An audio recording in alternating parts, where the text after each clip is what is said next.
The Vijay Mallya extradition case. It's been many days since India handed over a request for extradition of the absconding liquor baron.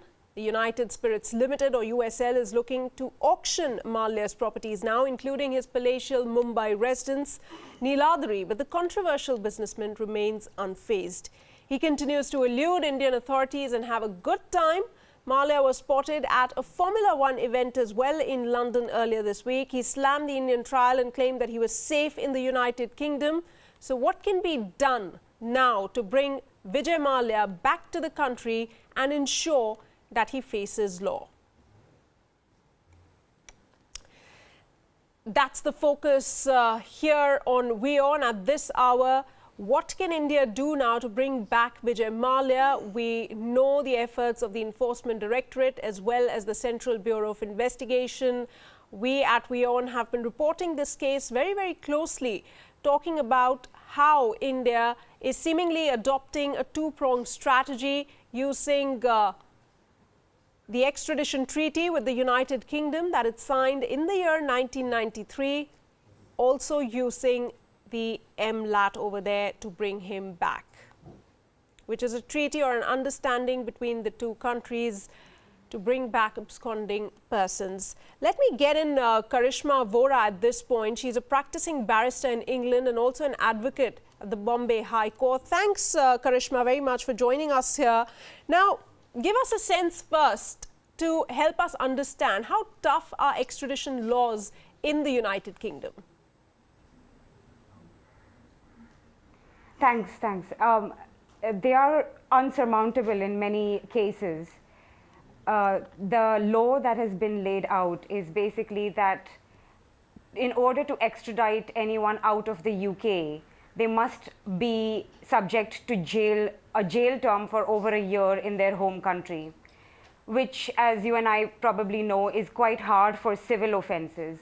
It might be easier for criminal offences, but it's a high threshold to cross in a civil offence such as Mr. Mallya's case. Right. Karishma, also, after India and UK, they signed that extradition treaty back in the year 1993. No high-profile individuals we see have been extradited to India. Then looking at that, the past history, Vijay Mallya, his status in the country, what are the chances that India might actually, achieve that? Well, if you see statistics, not a single Indian has been extradited out of the UK. Not even those who have been convicted in India for heinous crimes such as murder, rape, and pedophile rape. And in comparison with those crimes, a civil offence doesn't stand a chance. Unfortunately, this is the realistic picture. Moreover, there are a number of defenses that Mr. Mallya can take, such as facing inhuman treatment in India. So, for example, he can say that there is jail overcrowding in India, which is an argument that has been tested before in the case of Patel versus the United Kingdom.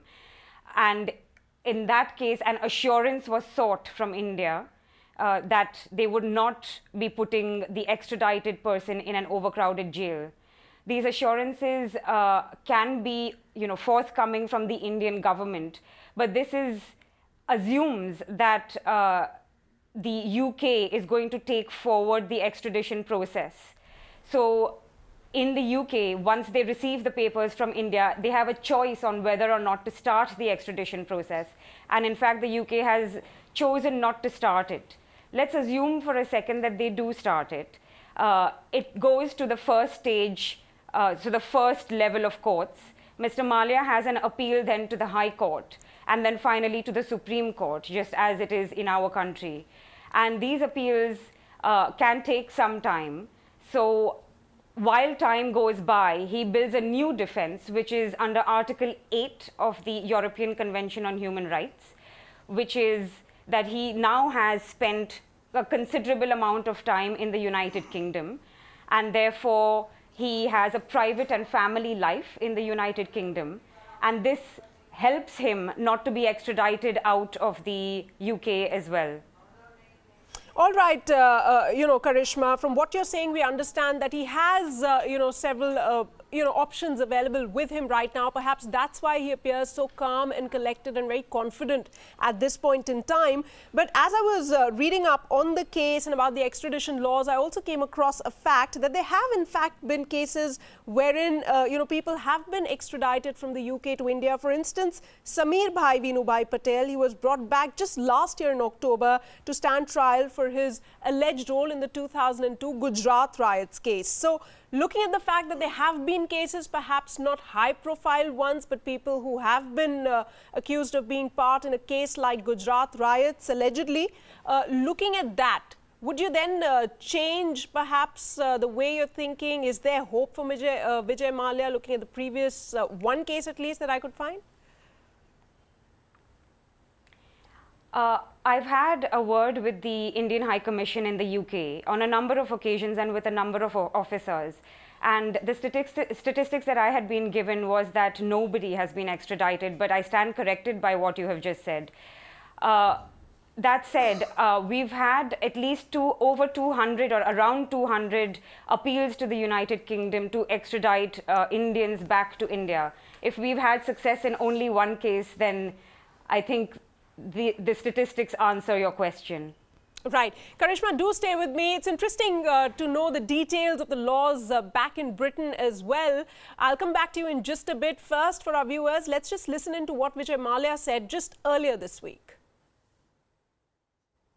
It all started with the failure of Kingfisher Airlines, which is a public company.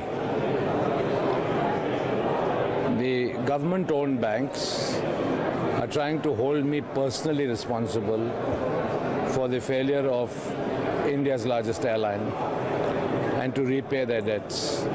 I have a counterclaim on them as well.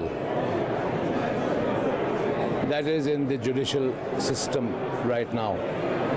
But then, recovery of loans made to a PLC is a purely civil matter. The Central Bureau of Investigation, at the behest of the government, converted it into a criminal matter.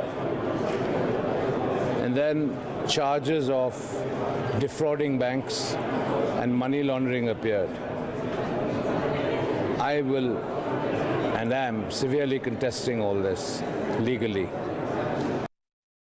Karishma, coming back to you. Now, Vijay Mallya, we've seen he's been very consistent as far as denying all allegations, denying the charge that he's personally responsible for the loan default by his failed airline. Some say this is also the primary fault of his argument. But do you think that the lack of evidence really will see him through in the case eventually? No, I think the point that he made is exactly what is going to see him through the proceedings, which is that it is a civil offense and it is not a criminal offense. And in order to be extradited, there needs to be a case where he is triable for at least a 1-year jail term or has been convicted of an offense which has at least a 1-year jail term. And as he said, unfortunately for us, but quite rightly so, that it is a civil offense, non-payment of loans to banks. They have tried to give a criminal color, such as under the Money Laundering Act and so on, and defrauding banks. Yet this is not far enough to take it to a successful extradition process in the United Kingdom. Also, Karishma, you must have seen media reports about how the Indian government supposedly is adopting a two-pronged approach for one, trying for his extradition, but also pushing for the Mutual Legal Assistance Treaty, or the MLAT, Article 11(1)(d) of it. Now, do you think that perhaps could work more than the extradition case for India in this case? Yes, it might. And it's a good approach, actually, that the government, and a creative one too, in order to overcome these hurdles that I have just put before you. And I wish them every success, but whether it will be successful, only time will tell. All right, Karishma, thanks so much for joining us there and sharing your views on this particular case. It was a pleasure speaking with you on this case. So it seems highly unlikely for now that extradition can happen because of laws that are so tough in the United Kingdom. But nonetheless, the Indian government is adamant that it wants to get Vijay Mallya so that he can be tried back in the country.